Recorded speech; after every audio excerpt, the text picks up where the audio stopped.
Start. Hello, everyone. Welcome and good afternoon to SIIM's corporate partner webinar today, Microsoft and Nuance, the power of a data-driven platform with outcomes-focused AI. I am Mona Moasafi, a postdoc research fellow at Mayo Clinic in Rochester, and I am pleasured and honored to be here today and serve as a moderator for today's webinar. Here we are very much privileged to have with us today two fantastic subject matter experts from the medical imaging community, informatics community. We have Mr. Peter Durlock, Executive Vice President and Chief Strategy Officer at Nuance Communications today with us, and Dr. Matthew Longren, Chief Medical Information Officer at Nuance Communications. Hi, gentlemen. Hi. Just a few housekeeping points that I need to mention before we jump into our discussion. Before we start our discussion, SIIM members, as it's written here, SIIM members are eligible to receive 1 hour of, they're eligible to receive 1 hour of IIPCE towards ABIIC IIP certification or recertification. For this live webinar, please, I will remind you at the end of the webinar, please complete the post-webinar survey for also helping us plan the future webinars and also receiving the credit for that. And I just want to mention that after this panel discussion, we are going to have, we will be engaging in a Q&A session. Also, please, if any kind of questions popped up in your mind, feel free to ask them in the chat box that you can find bottom of your Zoom control panel here. Please feel free to ask them. Okay, let me just stop sharing my screen and we start the conversation. Hello, just before we jump into our panel discussion, I just want to ask a very, very important question. Gentlemen, I just want to know before we start our panel discussion, I'm personally very much interested to know, now that you're two experts, spent a few years, many years, I don't know, several years in AI in healthcare. I really like to know, when it comes to AI in healthcare, what makes you the most excited and what things are you pursuing in this field? Can you please explain a bit about this for us? Yeah, Matt, why don't you go first? Since you're a formal member of, I'll let you go first, and then I'll come. Sure. Well, I often say that, it's impossible to pick one thing because AI is sort of, very broad tool we can apply to a lot of different areas. My background is really in public health. That's kind of where I got my start and where I really started to think about large data sets. What can we actually do to change outcomes at the population level? And I think that, that's still my North Star. I think, we're starting to see, as we'll talk about today, I think sort of an enterprise level, unlocking data through healthcare systems and then across healthcare systems to really drive insights at the population level, I think in ways that we never were able to before, right? I mean, we recognize that working with, clinical data can be cumbersome and unlocking the insights that we know are in there somewhere, right? Are really difficult, I think, without some of these new techniques that we're starting to explore. So that's what really gets me out of bed, knowing that I think we can have the most broad impact by addressing things from that level. Yeah, just to build on that, I mean, I certainly agree with Matt. I mean, he's certainly more qualified on the technical and the clinical level, but I think, we all know AI can be really overhyped, as almost every technology can be when it starts, but there's some real value to this, and there's there are proof points already. I mean, speech recognition people often don't think about as AI, but actually is the first wide scale, and I would argue the most prevalent use of AI in the industry today, although I know we're talking about sort of new forms of AI today. I think for me, one of the exciting parts besides the population level is at the personal, at the individual level, and it's not just for the patient, which is important, but also for the clinician. So I think we all know that although the clinicians are incredibly passionate, bright, and try to do the right thing, trying to keep up with all the advances in medicine is impossible. And the amount of information is accelerating. So is there a way not to disintermediate the clinician, but to really provide a tool that's helpful in the clinical decision making or the productivity related to being burned out. So there's a lot of things you need to do to make those work, but the ability to really provide a tool that helps them with their overwhelming workloads today. That's certainly true in radiology, but it's everywhere. And also, I think if you really talk to clinicians, there's no way that there's not technology that could help them make clinical decisions. The challenge that they have is that a lot of the technology doesn't seem very intelligent, is disruptive to the workflow, and actually slows them down. And so they're not that interested in using it. So I think as we cross the chasm of actually making it more useful, both from a productivity point of view and a clinical decision, it's got an amazing set of capabilities, and it's probably going to take longer than we want, but it's going to be here quicker than a lot of the skeptics think, I think. Thank you. Thank you for these very, very insightful comments. Okay, so without further ado, just let's start the first question of our panel discussion. Matt, please, can you define or explain for us what is exactly the enterprise AI strategy? And can you please tell us why do you think that this approach is very important? Yeah, I think I, kind of gave some hints from my first answer, but just, when I think about, this enterprise AI, what does it mean conceptually? It really kind of means thinking bigger, or at least big enough to sort of meet the scale of the problems that we're looking to solve. And, I mean, Pete touched on this. We're seeing obviously massive increases just in my span of my career in both the volume and the complexity of the exams. Radiology is critical, right, to almost every specialty in healthcare. And it's typically said that more than 80% of healthcare encounters involve some medical imaging, right? So we recognize how critical it is. But I think this increasing reliance that's, leading to the more volumes and more complexity is starting to cause some workforce challenges, right? I think we've definitely talked about that before. But I think addressing that, I recognize, yes, there are solutions that are relatively narrow that can start to take a piece of those problems. But when you take a step back, and this is, again, sort of one of my theses, just to say, at the enterprise level, we are using data, we're collecting data in the process of routine care. 97% of all healthcare data is kind of locked up in pixels, right, in some form, right, in general. And we're really not intelligently using that, analyzing it for the kinds of insights we know we can bring out of that. And so this means at the enterprise level, I think there are real opportunities to do more, with this sort of feature-rich data, right? And either develop or deploy technologies that, of course, help and address radiologists, but also the entire ecosystem, right, from point of image acquisition to point of care. And that's, again, so finding ways where AI becomes an integrated component of the larger health system-wide imaging and data strategy, not just as a single narrow initiative. I think that's, that's what really, I think drives my interest in the things that we're doing on the enterprise level, why that's so critical. And at the end of the day, why, I think the Microsoft Nuance story together is so resonant.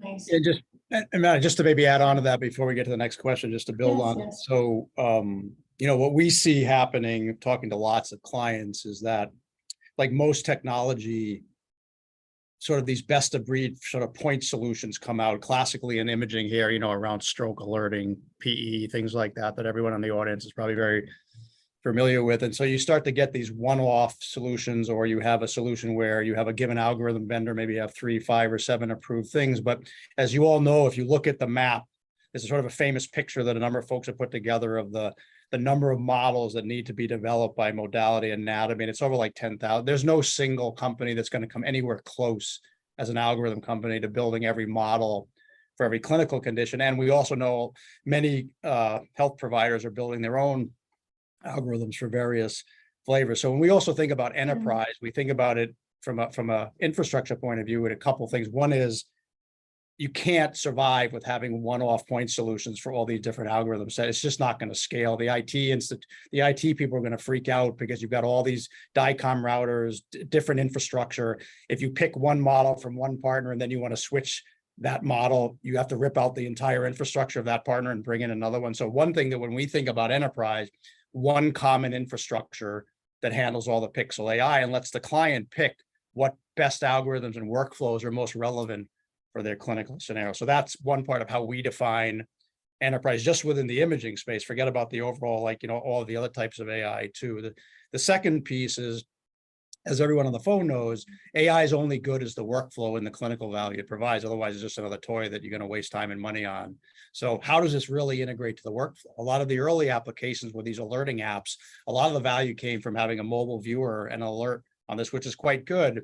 Algorithms work okay, not okay, et cetera. But as you start to get into more sophisticated workflows that integrate with reporting in radiology or downstream systems, you've got to have a much more sophisticated way to integrate the workflow, whether it's for radiology or downstream clinical users. And again, as an enterprise, you know, how are you going to integrate really into the reporting system? We'll talk more about that in a moment. And two, how are you going to integrate to the different EHRs and these other systems, or that the pulmonology and neurology uses for clinical making beyond a simple mobile device that shows a viewer and an app result on it. So for us, this is really part of the, and then how do you manage and monitor how these algorithms are working? How do you know that as you change protocols, patient population, how do you actually know, you know, that it's going to work? And the last thing I'll mention is a lot of these algorithms, as you know, some are their indications for use are only for radiology, others are for imaging professionals, which have a broader definition. So how do you think about the workflow between the people that sort of manage imaging, which is radiology,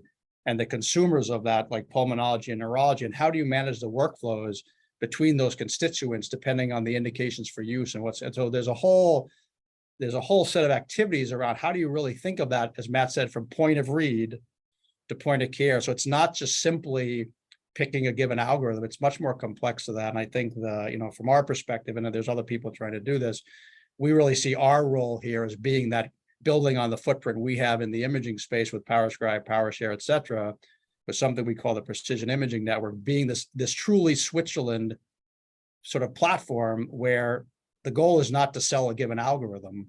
The goal is to drive clinical benefit to providers and their patients in scenarios that make sense for that given client on one common infrastructure. Nice. Thank you. Thank you. I understood the point. Okay, Pete, as a radiology or a healthcare organization in general, how do you think that can get there? Where should they start? Where to start actually for this path? Yeah, it's a good question. You know, there's a lot of good examples of AI and imaging doing interesting and useful things. And there's also a lot of cases out there where people don't see, you know, the real value of it. So it's an interesting dynamic we're in, depending on what, you know, you do. I would say something probably seems kind of silly, but I think it's important. Is, you know, what problem are you trying to solve? I mean, that's the anchor point we all start with, which is what is the business or clinical problem you're trying to solve? So clearly some of the high acuity alerting is clear. I mean, there's time sensitive clinical events that you need to get to a broader care team to try to take care of the patient. So that's why the stroke stuff and the PERT stuff has got some traction in addition to the CPT code on some of that. In radiology, it's interesting because, you know, a lot of the early users of that technology weren't in radiology. They're downstream on the stroke team and the PERT team. And we actually have a lot of radiology clients that like that. Other ones feel that they're being disintermediated actually as these alerts are going out, and sometimes before they've even a chance to read the case. So this whole issue of when do you see what information, you know, from the pixel. So the way we think about it for radiology specifically is there's 4 categories of use cases. One is can't stand. These are the repetitive tasks that radiologists can't stand doing, like measuring lung nodule size, like classic things.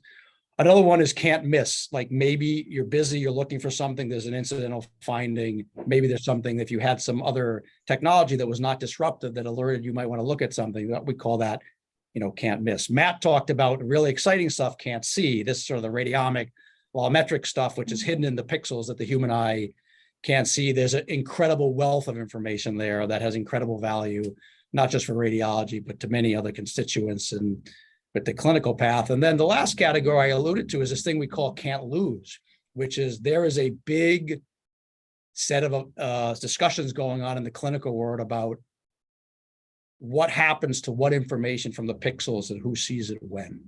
I can't tell you how many conversations I've been in where radiology rightfully feels in many cases they're the producer of the clinical workflow and quality. There may be certain algorithms that they don't even actually see a lot of value to per se, but the downstream clinical users and some of these subspecialty that are the customers want it for a variety of reasons. So how do you manage information that has value to the different constituencies, given the radiology workflow and given the downstream. So there's a lot of sort of evolving of how does that work by algorithm, by condition, et cetera. So when we think of the use cases, there's sort of those four within radiology. And then each of the downstream users, whether it's pulmonology, also have their use cases beyond just the alerting high acuity thing. There are lots of very significant opportunities for things around pop screening and other preparatory work that provides value to these downstream clinical users. So our approach is with our clients is, what's the biggest problem that you think you can solve? Are there algorithms out there that you're clinically competent that can produce the quality that you demand, which may or may not be the case? And then you want to deploy that on an enterprise platform that's not hard coded to a single algorithm company, because over time, again, you're going to want to mix and match and not get locked into any one algorithm company who at best at over 5-10 years, maybe has 10, 20, 30 algorithms, just not getting, one day Joe's algorithm is best, the next day Fred's algorithm is best. You don't want to have to rip out your entire workflow infrastructure. So it's a little bit client dependent in terms of where they want to start on the use case, but sort of from the platform point of view, it seems pretty clear. Yeah, and I'd add to that too. I think when you drill down into sort of the specific just adopting AI, right? It takes work, right? I mean, there's, despite how we want to make this as seamless as possible, there's still work involved, and some of that work is actually the understanding. Even once you've chosen a technology, you have the right approach, you have a platform, your organization is ready. I think having a streamlined process for choosing individual models, or maybe making a decision later to change that. Proving that it actually works in your environment, right, before you adopt it or to evaluate it, and then sort of just minimizing the overall risk for deployment, and that maybe your health IT resources, et cetera. And so I think really focusing on providing this ecosystem of tools to go beyond just hooking things up in a practice and turning it on, is really being able to execute within existing workflows, no extra steps, taking extra time, right? Trying to minimize that friction between, selection and actual real deployment. And I think, again, the best outcomes, once you've made the right decisions on why, I think the best outcomes for how is, making sure everything happens as automatically and incorporating within the existing workflows as possible. Yeah, Mana, just to add one thing, just to build on that I didn't mention yet, but it's really important. I know Matt's going to build on this. One of the really critical things that we think is required for an enterprise strategy, it's not enough just to be a thing that runs a Docker container and routes DICOM series to the cloud to process and algorithms.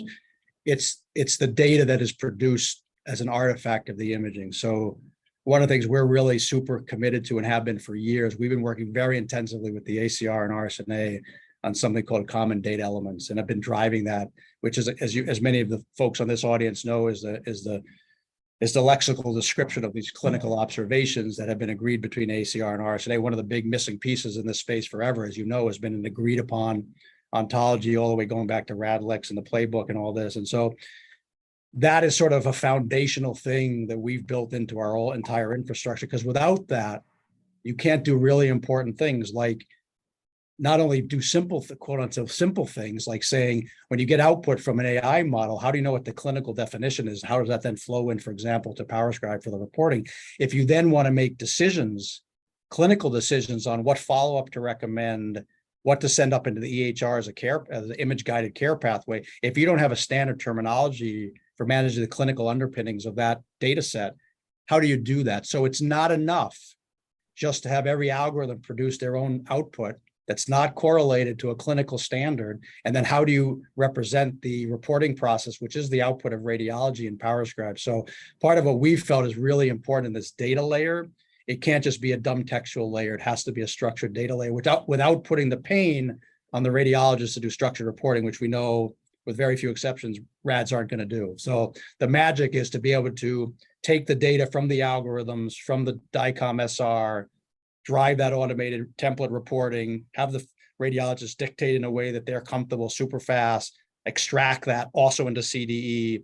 So you have a sort of a CDE layer underneath this report. So it's sort of a smart data object that can be represented in different ways. And that is critical to really bring AI to life, because it's going to be critical for all the workflow for radiology, and then these downstream clinical users. And so it's a really important piece that I don't think really most people really understand or pay attention to, except the small set of folks that are really focused on the CDE development. But we're 100% committed to this, and luckily because of the trust that we have built with a lot of work with our clients, since we have such a big footprint on the reporting side, we can sort of, by us jumping on the standard, we can sort of implement that industry-wide because we have enough footprint. About 80% of all radiology reports get produced with PowerScribe. So if we can jump on that bandwagon, we can kind of light up the industry with that, and then let all the AI folks output in CDE that then flows through, whether it's our platform or someone else. So it's a big focus for us because we think that's critical to unlocking the clinical power of this stuff. And that CD thing ties back into that, where we started, right? Which is that coming back, zooming out, enterprise level. How am I actually making my data smarter? I guess it was one way to put it, right? I'm providing some structure to this, what is ultimately often unanalyzed data, right? Sitting in a repository storage, and then being able to draw insights from that. I think I think it feeds a very virtuous cycle to have, again, the CDE, this common data elements, as a big part of the strategy. Nice. I think I understood the reasoning and also some parts of how it's done, but I just want to know, what does this look in practice? What is it exactly? What's happening in practice? Can you explain a bit more about that too for us? The integrated AI strategy, how do you describe that in practice for us? Yeah, setting the stage on just where we are, I think a recent ACR survey came out, 30,000 or so radiologists responded, and only 2% of them actually are, using AI in their practice. I think maybe that's gone up maybe by 1% or so since then. But, as someone who, really is excited about this technology, has built a lot of this, it's kind of depressing, right? To think, and really, again, this speaks to that gap. This speaks to where can we go to make that process much more seamless, much more quick. And for us, I think a lot of folks on this call might be in the situation too. You're building things, you do want to validate things that maybe you're creating, or you're seeing things in the market that you're like, I'd love to see how that works in my practice, and sort of that, and then there's this large gap that sort of deflates the excitement. And so, because of this last mile problem is kind of how we've described it. What we really need is, again, the systematic way to, again, not just hook things up, but to provide validation. So can you search your cohorts of prior data to create a test set, right? To look at how a given model would perform in data. Then do you have the tools to evaluate that maybe in comparison to, for example, the FDA clearance or a published paper, et cetera. So there's some data science pieces of this, right, that need to be implemented into this platform approach, right? And then, as Pete mentioned, I think there's also just the structured data elements come into this, right? So the data that's coming out of your model, how is that organized? Is that providing additional value? Is that the same as another institution or another health system that's using a model for a similar purpose, so that you can have an apples to apples comparison on that? But then the last piece, I think, is the thing that I am most passionate about, is the idea of tracking over time. So, we do a lot of this preparation work, and we set things up, and we are very deliberate about understanding, okay, how is this working in my system with my patient? Okay, great. That's kind of what we call like day zero, right? My day zero testing. I'm satisfied, right, with how I think this is going to be, how this model is going to work. And then you push go, and then what? Do you just expect it to always have the same performance forever? I think the answer is no, right? We look at other verticals that use machine learning. These are stochastic by nature. We recognize that there are going to be changes in both populations, changes in labels even, right? And so those shifts, or drift as they're called, need to be addressed, or need to be at least alerted. We need to be alerted to those things that are happening in deployment. So when we talk about post-deployment, what are the systems that we have in place? What are the mechanisms to understand what's the agreement rate over time? How do we look at the data and ensure that the quality of the models that we've been deploying are still there? And so I think that's kind of again, sort of the comprehensive, what are the tools that we need? What are the decisions we need to make? And this comes down to sort of that enterprise strategy that we kind of started with, which connects, the radiologist from the point of read to point of care, as Pete said, but delivering in a way that ensures that even from day 0 to day N, these tools are going to continue to work. Yeah, some of your words, I really feel the discouraging part of deployment. It's something that I think a lot of us experience that, but I don't know. Pete, do you want to add anything into that?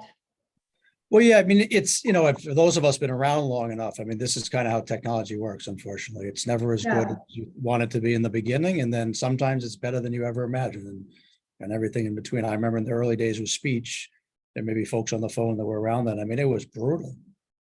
I mean, it was barely usable, but there were a bunch of believers among us and on the software side and a few clients. I remember personally, PowerScribe was co-developed with our friends at Duke. I remember the first 6 months putting that system in, and I remember going to chest reading room in Duke South and watching a chest radiologist dictate. It was so fast, I couldn't understand a word the person was saying. And I remember looking at my VP of R&D and going, "Holy moly, how are we ever going to make? We can't even." So if we had given up, we wouldn't be where we are today. So there are going to be bumps in the road, and people always underestimate the workflow stuff. Yeah. Technology companies always do that because they build the core, and then they realize they don't really, we know at Nuance, and we're not far from perfect. If you're not in the day-to-day, it's all about the workflow, because people are only going to adopt things if it makes their life easier and better. Unless they're required, at gunpoint somehow, so that's the challenge, because it's a lot of individual things about the workflow, and it's tricky. So that's why, again, I would argue that a lot of the high acuity stuff started. It wasn't just that it was a CPT code. It's because the algorithm's 70% right, fine, but you got the image, you got the viewer, it's better than what you had before. So for the people using it, it was better. So they adopted it. It's a whole different animal when you're trying to, drive like AI assisted reporting and follow up. It's a whole different animal than that. So I think it's getting into the weeds on these details. And again, I think the other piece too is there are some use cases where the goal is, some of the pop screening stuff and what we call opportunistic or can't see stuff. You're basically also making like a work list. It's a different use case. So there's different, criteria of what's required to be successful for different use cases. So I think just being super crisp about what the workflow is and what's good enough. What's good enough. That's where you get lost a lot. Yeah. Okay. Thank you. Pete, I just have one other question. What is Microsoft's role in helping to support and for the development and delivery of this approach? Yeah, great question. So, and I know there's a lot of people, we get this question asked obviously a lot because we got bought by Microsoft. So I'm happy to say that, one of it may not be visible from the sort of the public stuff, but one of the main reasons Microsoft bought Nuance was because of our imaging footprint.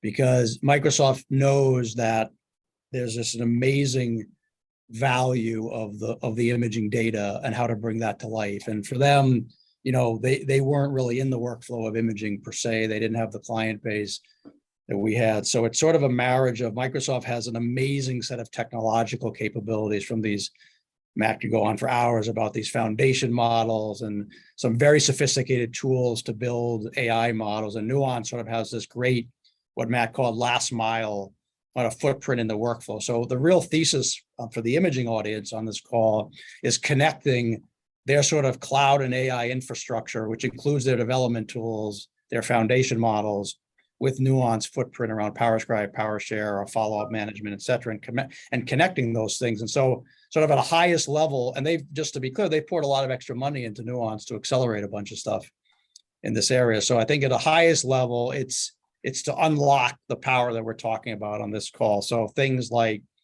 can we use some of their infrastructure to bring this enterprise platform we call Precision Imaging Network to life at scale, and not just do it for imaging data? Two is there are these amazing foundation models, these very large models they've built looking for use cases. And we've got a whole bunch of very interesting ones. We can't go into detail today. And the third is one of the big problems in this space is everyone on this audience, it's not just about getting the models to work in the workflow. But for those of people that are building models, it's a nightmare to build these models. So Microsoft is the world leader in developer tools, and most of the people on this phone probably use some combination of .NET or Visual Studio and other things. So can we use the developer tools that Microsoft has that also span through Azure ML, ML.NET, and all the framework to connect their developer environment in cloud with our last mile capabilities and connect those in some more interesting ways. So we're super excited about a lot of stuff to figure out. We certainly don't have everything buttoned up, but I would say we have some really powerful ideas that we are absolutely executing on as we speak today to try to bring these two things together in some interesting ways. So. Okay, and do you want to add anything? Yeah, I mean, I think Pete said it really well, but I think I really want to reemphasize the idea that, you're connecting, one of the best machine learning sort of infrastructures and teams, right? I mean, the Microsoft research team was the first to sort of beat the human level performance, right, in ImageNet, right? We remember how involved that group of scientists, how they're all involved really in the core, cutting edge work that's being done in computer vision, natural language processing, et cetera. And so I'm really excited to see, just coming from the academic space, how that cutting edge science, right, the tools and techniques and the use cases, not necessarily just in healthcare, but across verticals. How can we borrow learnings from that, bring it into specific pain points in the healthcare world, problems that have yet to be solved in the healthcare world, and then see a pathway to deployment that I think hasn't ever really been there before, at least at a sort of this scale. So that's why I'm really excited. I know Pete touched on it. I could go on for hours, but it's really the idea of the bench to bedside, the promise that we talk about a lot with many different sort of healthcare systems. But to me, sort of seeing that there's a possibility with, again, our ecosystem of collaborators, our tech stack, and then our ability to deploy really is exciting. Okay, thank you. Thank you so much, Matt and Pete. Thank you, both of you, for this engaging and great discussion. We will now be moving into the Q&A part of our webinar. If you have anything else, if you don't want to add anything else, we can move to the Q&A part. If you have something? No, I think we should go to, No. I know people have been Okay. waiting for questions, so maybe we do that and then we'll see how that goes. Okay, so I ask the audiences, please make sure to ask your questions in the Q&A icon found at the bottom of your Zoom control panel, please. We just have a few questions that I want to ask you. We have this from Shruti or John. We have this question. Dr. Lundgren, how would you sell AI to radiologists who say that AI is only there to replace them? What do you tell them? Yeah, I mean, I feel like I almost have this flashback to 2015, 2016, right? Where I feel like every conference and every talk, this was on the tip of people's tongues. I haven't heard that in a while, actually, because I think there's been an understanding of the true complexity, right, of the work that we do as radiologists. It's not just the single image. There's, an entire, list of things that are involved in what we call the cognitive work of radiology. And now it's about which of those things can you start to automate in a way that makes my job more efficient, makes me more accurate, helps my patients, it helps my referring clinicians, right? I haven't heard that in a while, so it's a good question. And I think, again, the perception that there's a replacement narrative, I think has really, at least in my view, gone away. And now it's about how are we augmenting intelligently, right? And so that's really where the discussions tend to focus now. And there's still a fair, I think, amount of skepticism, right? And I think that's valid. But one thing that I've learned over the last 10 years or so is that, I look at the science or the field as a river, not a lake. In other words, you turn around and it's different, right? Things have been changing and moving so quickly in technology. What I'm focused on is making sure that we have future-proofed an infrastructure that allows, radiologists and other clinicians to use these technologies and rely on that same infrastructure each time, right? There's a new, model that's come onto the scene or has been approved. So that's really where my focus is now. And I think that's the advantage, I think, of when we have the discussions about, which platform do I go with? How do I choose? I think that ends up being a big part of it. Okay, nice. From Walid Rafi, we have this question. They want to know that what is the status of Nuance merge into Microsoft? I think I may have answered that in the prior call, but I'll give you a little bit more color on that. So although the deal was announced a long time ago, we actually just closed in March of this year. So it's just a little over 6 months of that. And as I already gave the information on sort of the imaging combination work they were doing, sort of more generically, what's happened, just so you know, is that, Microsoft spent a lot of money on Nuance, basically for the basic thesis, which was combine the horizontal platform capabilities of Microsoft. Matt alluded to that within the imaging space with the vertical domain healthcare experience of Nuance, and try to help do two things: accelerate Nuance's innovation along its product line, and have Nuance help Microsoft figure out what else Microsoft should do in healthcare to help our clients in various parts of the ecosystem in an ecosystem friendly way. So unlike some of the other cloud providers who are all great companies, we're not in the business of competing with our customers. We're never going to provide, a care delivery organization, for example, that competes with our clients. And as you know, our whole business is based on a trusted relationship that we process PHI for our clients. So when we partnered with Microsoft, this idea of trust and knowing that our clients knew that we weren't going to do anything nefarious with the data is really critical. So from Microsoft's point of view, Nuance and Microsoft had a very common view that we're supporting the ecosystem, we're not competing, and we're trusted stewards of your data and those of your patients. So what we've done, Nuance as a whole, the healthcare division, has moved in as an integrated unit. So our CEO reports to a guy named Scott Guthrie, who runs cloud and AI for Microsoft worldwide, reports to their CEO. And so we've moved in under that. And then what Microsoft did is they had a healthcare development team that they merged under Nuance. So that team now reports to a peer of mine named Joe Petro. And the Nuance team is responsible for sort of working with our Microsoft peers to develop sort of the next version of the combined Nuance Microsoft healthcare strategy, which imaging is a huge part of, which we alluded to, today. So that's sort of more of a generic update on the companies coming together. Okay, thank you. Thank you so much. The other question that we have is that how many similar AI models can be run at the same time as a trial to compare performance? Yeah, I'll give you a quick answer, then Matt go detail. So the way our technology, our platform works, you can have n number of models as long as they're onboarded, and you can run them against the same image sets and get the output from all of them. So I'll let Matt give any more technical detail around that. But again, because we're not an FDA algorithm developer, we're a platform to help you to get the value of those algorithms. We can run whatever algorithms make sense for a given client, independent of which, algorithm developer produced them.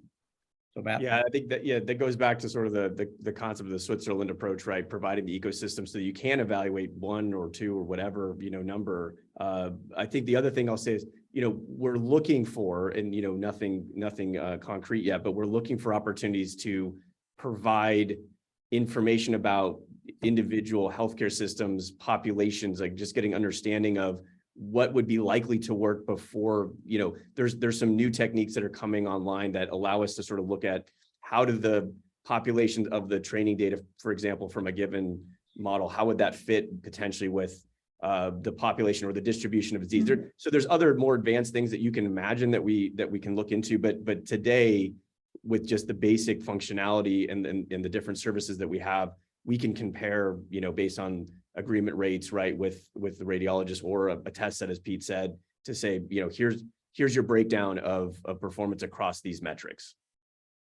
Okay, thank you. The next question, I think you answered that too. Any FDA-approved algorithms released by Nuance yet? Yeah, so no, currently we don't have plans to produce FDA, regulated models for the simple reason that it's not that simple, but it is simple. Which is we're a platform. We want our clients to basically trust us that we're in the business of helping them get the value of whatever algorithms they pick, and want to create a great platform for them to pick, choose, validate, and deploy the models that are relevant for their clinical workflows, and for them to know that we're not biased to any one algorithm. We may see certain performance characteristics of ones versus the others, because for sure we do that, but we're an enabling capability company for this place, and we work with whoever is going to produce high quality algorithms for whatever clinical scenario people care about. Okay. From Mr. Hamid Nishat, we have this question. Who would be the eventual party responsible for security, privacy, and regulatory confirmation in a platform-based approach to hosting AI algorithms, platform providers? Yeah, that's a great question. Very complex. So I would say, from what I understand, a couple things. So certainly our platform, we're responsible for the security, PHI infrastructure that we are with all our products, and that's sort of a nuance. Anybody who's going to be a platform company has to do that. Currently, the responsibility for the following the on-label use indication for use is primarily the manufacturer of record for the algorithm. There is lots of discussions going on, from what I understand, about are some of those responsibilities going to be moved on to the people like us on the platform side to make sure that we also do the right thing. Now, of course, we're already doing the right thing, which is we're not going to encourage any use of an algorithm off-label, period. But from a pure regulatory, but I'm not super deep here, but I think there's evolving thinking about where the line is exactly, and sort of it's still a pretty nascent space, I would say. Matt, I don't know if you want to add anything to that. No, that's right. I think that there's also the thought about, as things are starting to, I would say it's pretty clear now, I'd probably safe to say that things are trending towards cloud, right? So in terms of where things are happening, where data stored or potentially inference is taking place, et cetera. And I think that obviously raises security considerations as well. I think some of the things that we've noticed, and I think everyone in this community has seen these kind of headlines where, there've been targeted attacks for, places that you wouldn't imagine, just on-prem data centers and certain healthcare systems, you have schools, just the, these kinds of security risks. I think historically folks thought, if all my stuff is, kind of on-prem, I'm such a small target, no one's going to really, but if I put it in the cloud, it feels like maybe it's a bigger target or and I think that thinking is shifting, right? And now we're looking to see, the cloud is incredibly secure. There's armies of people responsible for that security of the platform, right? And sort of being able to offload some of that, right? That in a sort of a cloud environment is one of the propositions, I think, for this trend that we're seeing, right? But in general, as Pete said, I think it's a complex question and answer, I think, around exactly in an individual level, particularly with a given model, who's responsible for what from that perspective. Okay, thank you. Is there work being done for multimedial reports with or without AI? Say that again, sorry? Multimedial reports. Yeah. So we have a big effort underway at Nuance on the multimedia reporting. It's been an interest off and on for a long time. Obviously, with the new regulations coming out as we speak, it's a high priority. So we have a team dedicated to working on that as part of an updated version of PowerScribe 1. Okay. Are there any plans to expand your footprint in imaging, maybe adding an image archive and image viewer to improve the radiologist workflow with better integration between image review and report generation? It's a great question. So let me tell you what we're doing. So I don't know if whoever asked the question, but we announced an extension of what's called Firecast, which is a real-time eventing mechanism. And we have something called PowerCast, which is in production today, and we're doing integrations with multiple viewers today that we call the dance. So as everybody, I think you're alluding to, everybody wants a much more synced a workflow between the viewer and report, especially as you get AI too, you're going to get results in one. So we have a real-time mechanism today that we prototype, beyond prototype, with a bunch of people, Siemens, Visage, Sectra, I think Fuji, I don't have the whole list in front of me, that actually has this real-time thing. So as you're getting, for example, whether it's AI results or DICOM SR into the image, and you're measuring or you're manually measuring things, that can automatically flow in real time into the template you have assigned to that exam. And over time, if you make changes in PowerScribe, that'll also go, the relevant parts can go back to the image. So we've actually developed technology to do that today, depending on what viewer you're in. So we're very much committed to that. And that, by the way, the data that's passing for those informatics folks on the call is using CDE that we referred to earlier. So all those ontological, the data layer, the data fabric underneath that communication layer is CDE.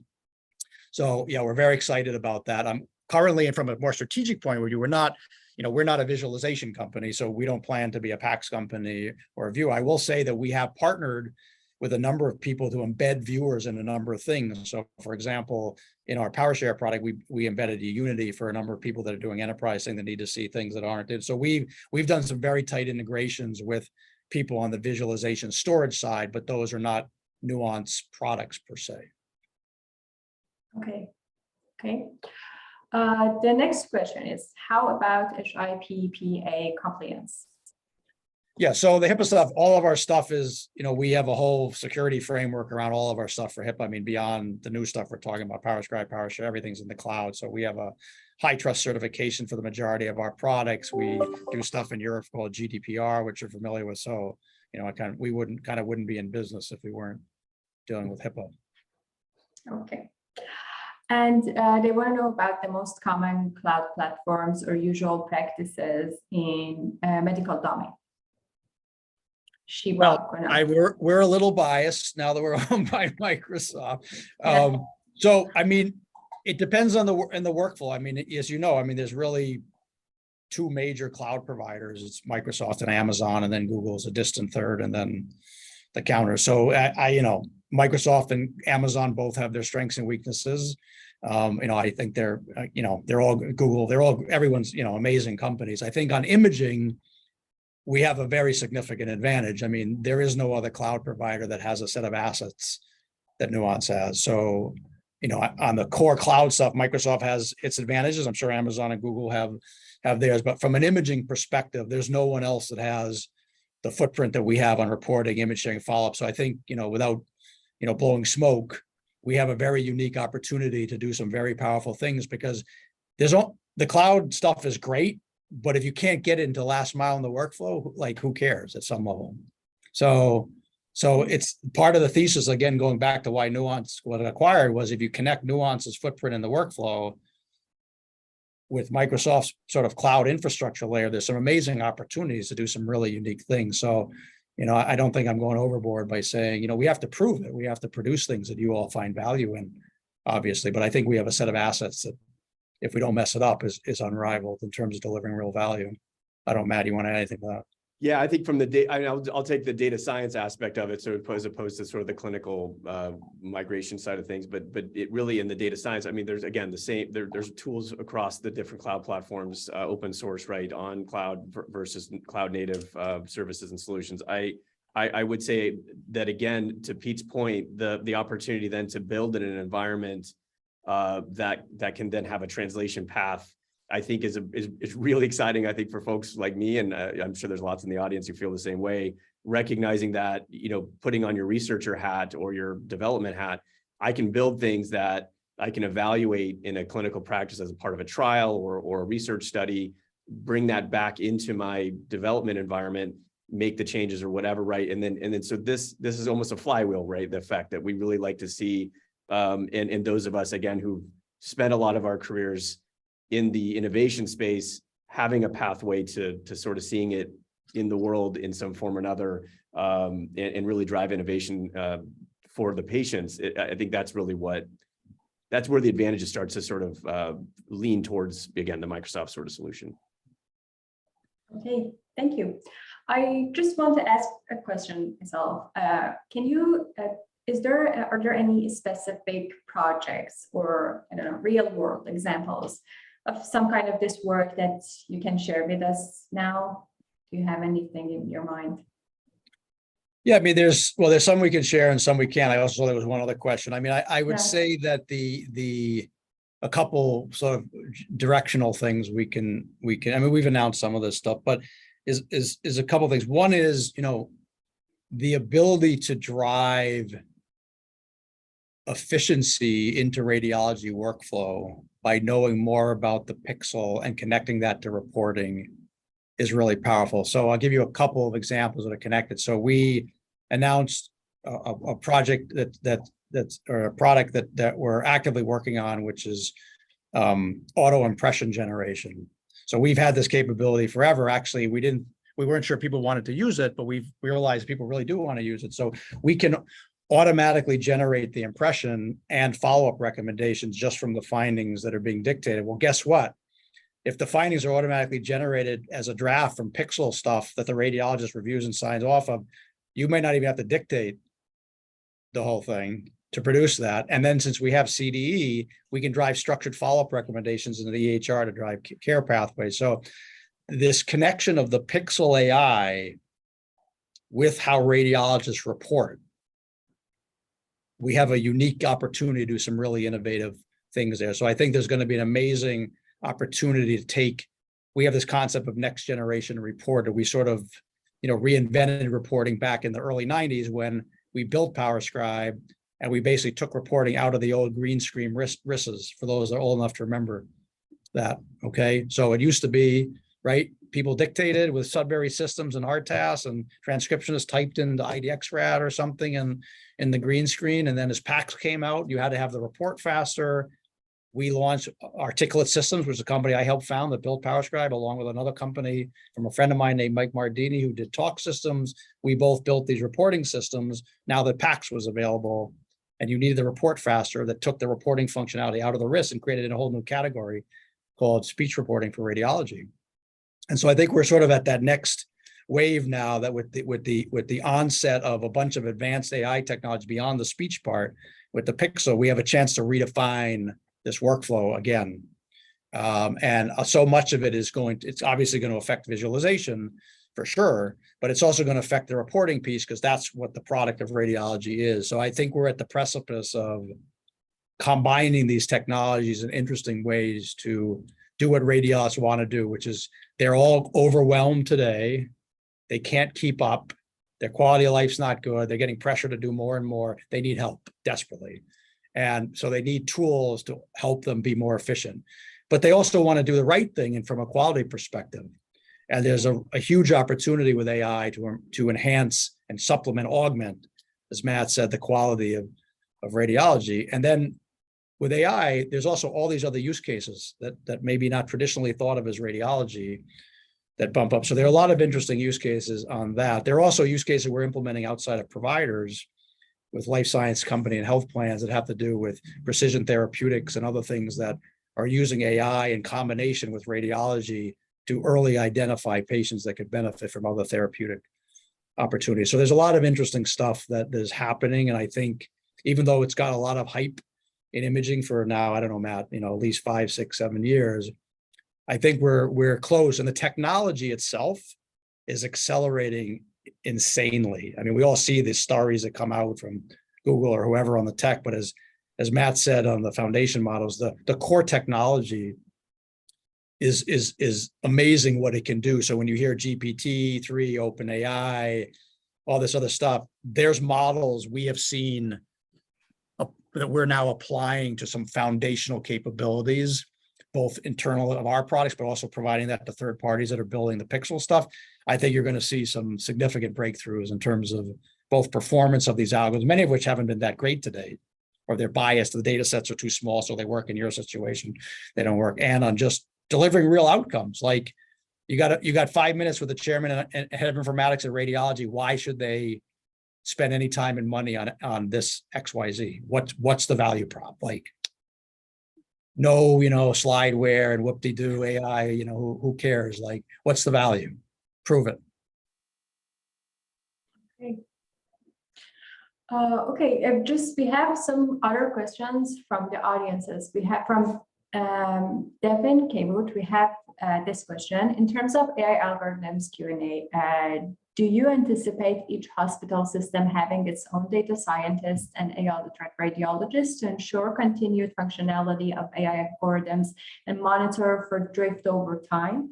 Or do you have any plans to help a smaller health systems with fewer IT resources? It's a great question. We do not expect every site to have their own cadre of data. I mean, we all know it's not your priority. You all have financial challenges and you want to deliver care. So no, so part of what Matt was talking about before is part of our platform is going to allow clients without any kind of data science team to evaluate comparative performance of models and then drift and track quality without them being someone like Matt's experience for that.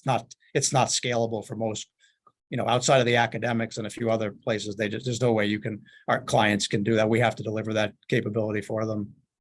And just I'll point out, that's another reason we want to be neutral, because we want our clients to trust us that we're completely neutral on the algorithms. They have to stand on their own from a quality point of view. Our job is to implement and track them and help them achieve their best, but not be biased to try to push one algorithm over the other, unless the client wants that one and does it. So I don't know, Matt, you wanted to add anything to that? Yeah, no, you're exactly right. I think, and again, it's that layer of abstraction away, right? Not having to sort of have additional tools, have to look for other solutions, right? To bring in, it's really meant, that's part of what I meant by the ecosystem approach.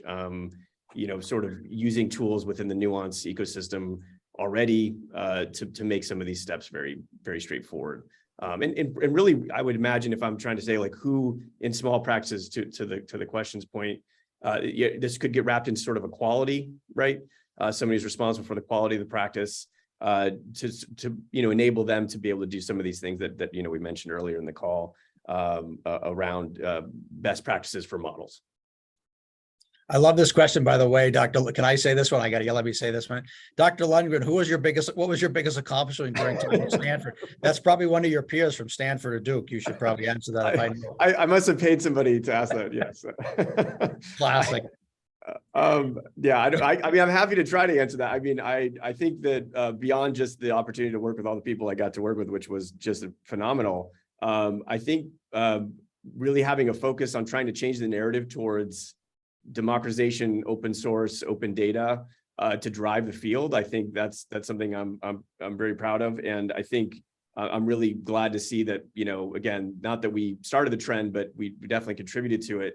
Now seeing large, groups like NIH and others really start to come down a little harder on the idea that, reproducibility is a problem, data scarcity, data access, being able to provide use cases for folks to work on. I'll put a plug in for the RSNA machine learning challenge, making data available with a clinical use case for the purposes of bringing more data scientists in other domains into the space to help us in healthcare answer some of the questions that we need answering. So yeah, but thank you for that question. Man, I got to be one of your buddies. Has to be.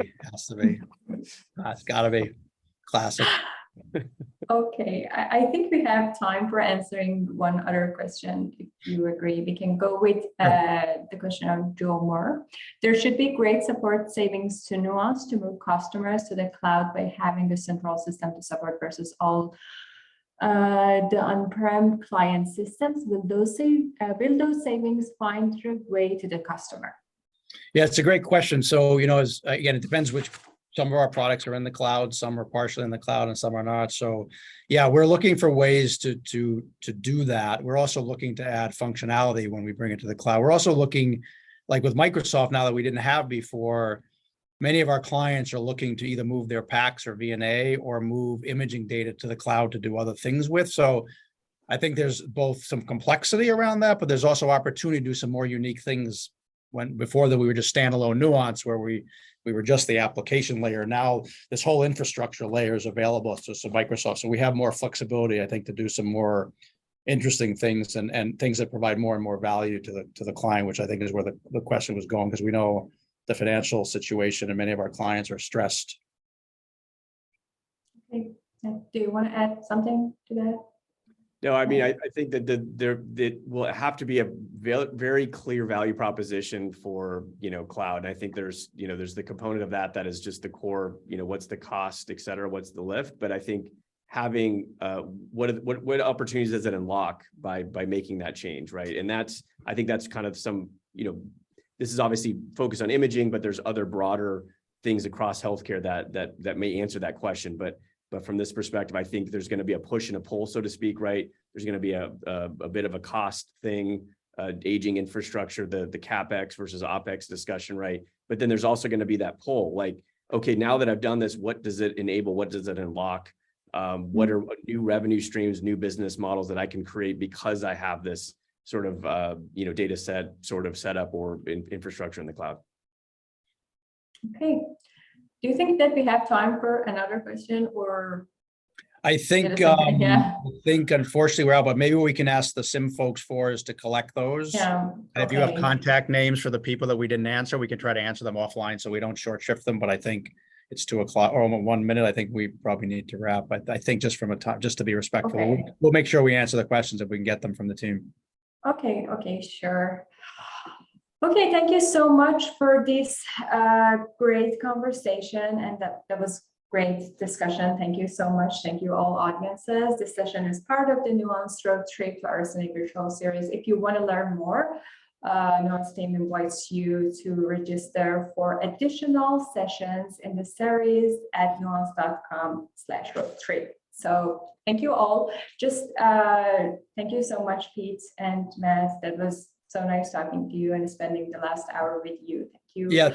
Yeah, thanks for everybody joining. And Yeah. just to put a plug in, we are coming back to RSNA. We hope to see everybody there, and we're very happy that we're reestablishing our party on Monday night. So for those who want to join, we'd love to see you there if you want to come. So thanks for the time. Great, Thank you. Just want to mention that the recording of this session will be available in the next 24 to 48 hours on SIIM website. And also I want to remind you, if you want to receive the credits and also help us for planning the future webinars, please stay on and complete the survey after that. So I will be also looking forward to seeing everyone soon, hopefully. And that was a great talk. Thank you so much and good afternoon. Thanks, everybody. Have a good day. Bye. Take care. Thanks. Bye.